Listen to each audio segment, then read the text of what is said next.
I'm very happy to be here. My name is Susan Otto, and I'm an attorney from Oklahoma City. I'm representing a death row inmate, Donald Wackerly II. Donald is set for execution on October the 14th in McAlester, Oklahoma. It's a very sad thing to be representing Don in one way, because I had to know when I started this that it would be very likely that I would be witnessing his execution at some point, and that I might be one of the last people that Don would see in this world. And so I began this process understanding that there were great challenges ahead, and also understanding that the likelihood of success was very, very, very small. The first time I met Don on death row, I happened to be wearing a small locket that's a double vajra. I can't really say that I'm a student of Buddhism, because that would be, I think, grossly overstating my level of understanding, and my opportunities for learning have been somewhat limited by where I live. There are really no Buddhists in Oklahoma, and I don't have a computer at my house, so unfortunately I haven't been able to do a retreat from afar or to receive teachings from the web. I'm sort of reconsidering that no computer rule at my house after this. But I've read a number of books over the years, and I've tried to study. I've been fortunate enough to go to Bhutan, where I was exposed to a society that's based on Buddhism. So that was the reason I had the double vajra on, and on the other side of the double vajra is a symbol of Kala chakra. And I had been talking to Don about legal things for several minutes, and Don just pretty much kept staring at me, and finally he looks at me and says, "What's that thing around your neck?" And I said, "Well, I think you know what it is. It does look sort of like an ornate cross in a way, if you look at it just right." And he says, "Well, I'm a Buddhist." And I said, "Well, yes, I know." And so we started talking about Buddhism from there, and it became very obvious to me that this had completely changed his life. That he simply wasn't the person that he had been, and he was no longer going to be that person ever again if he was allowed to live. When I began the process of trying to put something together that I hoped would be persuasive to save his life, I realized that it would be absolutely incomplete if I did not come out here and meet with Venerable Chodron, who was so gracious to invite me, and to try to capture something about what Buddhism means, what it has meant to Don, and what it can mean to anyone who is able to truly accept the teachings. I understand that the way of the Bodhisattva is the way of compassion, and that compassion can save your life. It can save your life and redeem your life.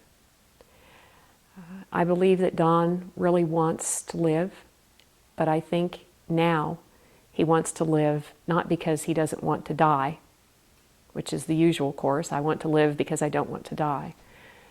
But he wants to live because I think he understands that he has something to contribute. And I think he doesn't want to die knowing that he could have tried to do something for other people and never got the opportunity to do that. Don lived a very dangerous and selfish, self-centered life, as many people do. There are lots of reasons why that happened. Some of them are completely attributable to Don, and he accepts responsibility for those. But some of those were just a chain of unfortunate circumstances. We can't really be held accountable, I don't think, if our parents treat us badly or don't raise us properly. And all of those things contributed to the circumstances that he found himself in. I think when Don cries now, and he cries a lot, I think what he's crying for is the fact that if he's not allowed to live, and he's not allowed to do something with his life, then in some ways his life will be wasted.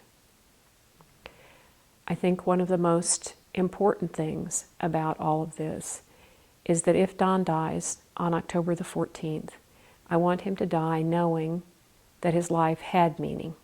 That even if he was not able to show that he could practice the Dharma, he could practice what he's learned in a larger context, that he still matters, and that it matters that he lived, and it matters who he was and who he is. This is a very extraordinary place, and the people who live here are extraordinary. I don't know if you fully appreciate how extraordinary it is to live in a community where compassion is your whole motivation. I can tell you, I live out there. I don't get to live here. And out there is not much compassion. Out there is a lot of pain, and there is a lot of suffering. And there is so much ignorance about why that suffering occurs and continues to occur. I'm not qualified to teach anybody about anything, really, but what I would like to say to all of you and to anyone who comes in contact with these extraordinary teachings and the people who keep them alive here in America, I don't think we've ever had a time, ever, when we have been in such a precarious position. There is so much anger there on the one hand, so much hatred, so much fear, so much non-thinking that goes on before people react, that to have this place and these teachings existing to counteract that and to try to teach people the importance of thinking and feeling, both thinking and feeling before acting, I think is the only hope we have that we will be able to change and we can stop this terrible cycle of pain and suffering. Don thinks of all of you as his family. He is deeply grateful to every one of you for all of your support that you have given him. I know that you will keep him in your thoughts, and I will send his thoughts back to you in the most effective way that I possibly can. I want to thank you so much for helping Don and for helping me with Don. I've been a lawyer for 35 years. I've witnessed the execution of 11 of my clients.